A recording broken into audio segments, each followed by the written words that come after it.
प्यारे बच्चों, आज हम बाल राम कथा का पाठ 4 राम का वनगमन पढ़ेंगे। अभी तक हमने ये देखा कि कैसे राजा दशरथ ने अपने 4 पुत्रों राम, भरत, लक्ष्मण और शत्रुघ्न को शिक्षा दीक्षा दी।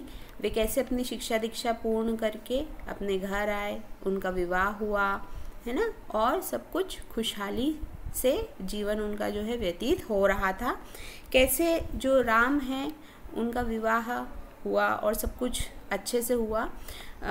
जो दशरथ थे फिर उन्होंने एक निर्णय लिया कि राम का राज्याभिषेक कर दिया जाए।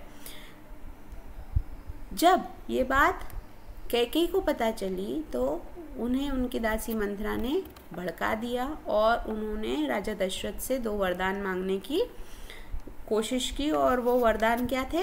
पहला वरदान था भरत को राजगद्दी दी जाए और राम को 14 वर्ष का वनवास दिया जाए।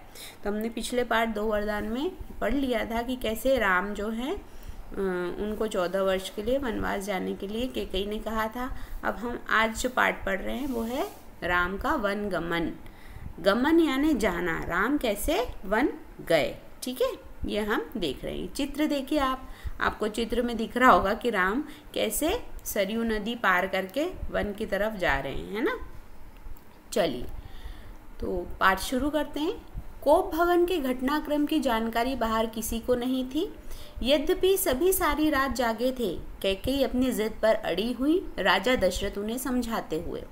कोप भवन यानी जब कैकेयी जो है गुस्से में, जहाँ पर कोप भवन होता है, रानी वहाँ चली गई थी और दशरथ उनसे मिलने जाते हैं तो वहाँ पर रानी उनसे 2 वरदान मांग लेती हैं और स्थिति जो है वो पूरी पलट जाती है। ठीक है, अब अंदर क्या हो रहा है ये बाहर नगरवासियों को नहीं पता है। वो अपनी खुशी में खुश हैं और अंदर जो है दशरथ जो है वो रानी कैकेयी को समझा रहे हैं। नगरवासी राज्याभिषेक की तैयारी करते हुए गुरु वशिष्ठ की आंखों में भी नींद नहीं थी। उनके जो कुल गुरु थे वशिष्ठ, उनकी आंखों में भी नींद नहीं थी। वे भी बहुत ही खुश थे। क्यों? क्योंकि राम का राज्याभिषेक था। आखिर राम का अभिषेक था। दिन चढ़ते के साथ चहल पहल और बढ़ गई। हर व्यक्ति शुभ घड़ी की प्रतीक्षा में। महामंत्री सुमंत्र कुछ असहज थे। महर्षि के पास आए। दोनों ने महाराज के बारे में चर्चा की। पिछली शाम से किसी ने महाराज को नहीं देखा था। कुछ लोगों के लिए इसका कारण आयोजन की व्यस्तता थी। महर्षि ने सुमंत्र को राजभवन भेजा। समय तेजी से बीत रहा था। शुभ घड़ी निकट आ रही थी। सारी तैयारियां हो चुकी थी। केवल महाराज का आना शेष था। सुमंत्र तत्काल राजभवन पहुंचे। राजा को उन्होंने वहां पर नहीं देखा तो वे थोड़ा सा असमंजस में पड़ गए और उन्होंने सोचा कि हो सकता है राजा जो हैं व्यस्त हों तैयारियों में। तो सुमंत्र ने राजभवन जाने का निर्णय लिया और वे राजभवन पहुंच गए। कैकेयी की महल की सीढ़ियां चढ़ते हुए सुमंत्र को एक अनजान डर ने घेर लिया। अंदर पहुंचे, देखा कि महाराज पलंग पर पड़े हैं, बीमार, दीनहीन। सुमंत्र का मन भांपते हुए कैकेयी ने कहा। सुमंत्र का मन भांपते, भांपते शब्द का अर्थ होता है जानकर, है ना। तो चिंता की कोई बात नहीं है मंत्रीवर। महाराज राज्याभिषेक के उत्साह में रात भर जागे हैं। वे बाहर निकलने से पूर्व राम से बात करना चाहते हैं। कैकेयी ने सुमंत्र को बताया कि आपको राजा को देखकर घबराने की आवश्यकता नहीं है। वो रात भर जागे हैं ना, इसलिए उनकी ऐसी स्थिति हो गई है। अब वे राज्याभिषेक से पहले किससे बात करना चाहते हैं? राम से बात करना चाहते हैं। कैसी बात? सुमंत्र ने पूछा। मैं नहीं जानती, अपने मन की बात वे राम को ही बताएंगे। आप उन्हें बुला लाइए। दशरथ ने बहुत क्षीण स्वर, क्षीण यानी कमजोर, ठीक है, क्षीण स्वर में राम को बुलाने की आज्ञा दी। सुमंत्र के मन की कई तरह की आशंकाएं थी पर वे उन्हें टालते रहे। राम के निवास के बाहर भारी भीड़ थी। लक्ष्मण भी वहीं थे। भवन को सजाया गया था। उसकी चमक दमक देखने योग्य थी। सुमंत्र को देखकर कोलाहल बढ़ गया। अब जब राम के भवन के बाहर जब लोगों ने सुमंत्र को देखा तो वे जो कोलाहल यानी शोर, लोगों का शोर जो है वो और बढ़ गया। वो खुशी से, उत्साह से चिल्लाने लगे। लोगों के लिए एक संकेत था राज्याभिषेक के लिए राम को आमंत्रित करने का। उन्होंने क्या सोचा लोगों ने कि सुमंत्र जो हैं वो राम को आमंत्रित करने के लिए आए हैं राज्याभिषेक के लिए। सुमंत्र ने कहा, राजकुमार, महाराज ने आपको बुलाया है, आप मेरे साथ ही चलें। कुछ ही पल में राम वहाँ पहुँच गए। लक्ष्मण साथ थे। दोनों भाई विस्मित थे, दोनों भाई अचंभित थे। उन्होंने सोचा कि पता नहीं महाराज ने हमें क्यों बुलाया है। वे राजसी वस्त्रों में थे, सजे धजे। लोग जय जयकार करने लगे, पुष्प वर्षा होने लगी। राजकुमार समझ नहीं पा रहे थे कि महाराज ने उन्हें अचानक क्यों बुलाया।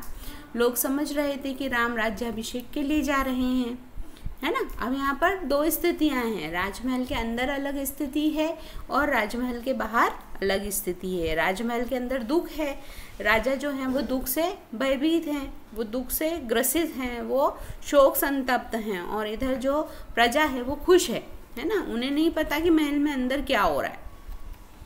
महल में पहुंचकर राम ने पिता को प्रणाम किया, फिर माता कैकेयी को। राम को देखते ही राजा दशरथ बेसुध हो गए। बेसुध हो गए यानी बेहोश हो गए। उनके मुंह से एक हल्की सी आवाज़ निकली, राम। उन्हें होश आया, तब भी वे कुछ बोल नहीं सके। थोड़ी देर तक चुप्पी रही, असहज सन्नाटा। कोई कुछ नहीं बोला तो राम ने पिता से पूछा, क्या मुझसे कोई अपराध हुआ है? कोई कुछ बोलता क्यों नहीं? आप ही बताइए माते।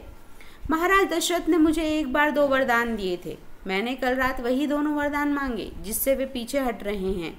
यह शास्त्र सम्मत नहीं है, रघुकुल की नीति के विरुद्ध है।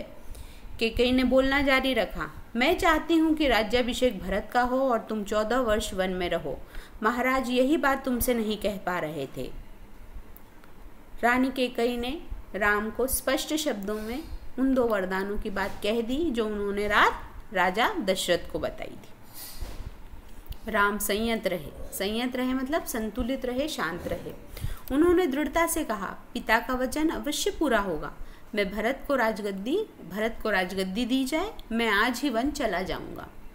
राम की शांत और सधी हुई वाणी सुनकर कैकेयी के चेहरे पर प्रसन्नता छा गई। उनकी मनोकामना पूर्ण हुई। राजा दशरथ चुपचाप सब कुछ देख रहे थे, स्पंदनहीन यानी बिना हिले डुले, बिना किसी भाव के, बिल्कुल चुपचाप। कैकेयी की ओर देखते हुए उनके मुंह से बस एक शब्द निकला, धिक्कार। वे कैकेयी को धिक्कार रहे थे। कैकेयी के महल में से निकलकर राम सीधे अपनी माँ के पास गए। उन्होंने माता कौशल्या को कैकेयी भवन का विवरण दिया और अपना निर्णय सुनाया। राम वन जाएंगे। कौशल्या यह सुनकर सूद खो बैठी। जब कौशल्या को यह पता चला कि राम को वन जाना है तो वो अपनी सुध खो बैठी, यानी वे भी बिल्कुल अचंभित हो गई, है ना, और वो बेहोश होने लगी। लक्ष्मण अब तक शांत थे पर क्रोध से भरे हुए। राम ने समझाया और उनसे वन जाने की तैयारी के लिए कहा। कौशल्या का मन था कि राम को रोक लें, वन न जाने दे, राजगद्दी छोड़ दें, पर वह अयोध्या में रहें। कौशल्या चाहती थी कि राम भले ही राजा न बने लेकिन वे अयोध्या में ही रहें, राजगद्दी भले ही भरत को दे दी जाए। ठीक है। उन्होंने कहा, पुत्र, यह राज्याज्ञा अनुचित है, उसे मानने की आवश्यकता नहीं है। राम ने उन्हें नम्रता से उत्तर दिया, यह राजाज्ञा नहीं, पिता की आज्ञा है। उनकी आज्ञा का उल्लंघन मेरी शक्ति से परे है। आप मुझे आशीर्वाद दें। जब माता कौशल्या ने राम को बताया कि ये गलत आदेश है, इसका पालन न किया जाए, तो राम ने अपनी माँ को क्या उत्तर दिया कि ये राजाज्ञा नहीं है, ये मेरे पिता की आज्ञा है और पिता की आज्ञा का पालन मैं ना करूं, इतनी मेरी शक्ति नहीं है। मुझे अपने पिता की आज्ञा का पालन करना ही होगा। आप तो बस मुझे माँ आशीर्वाद दे दें। ठीक है। इस तरह से राम ने अपने पिता की आज्ञा को ही सर्वोपरि या सबसे ऊपर माना। ठीक है। आज इस वीडियो में हम इतना ही पढ़ेंगे।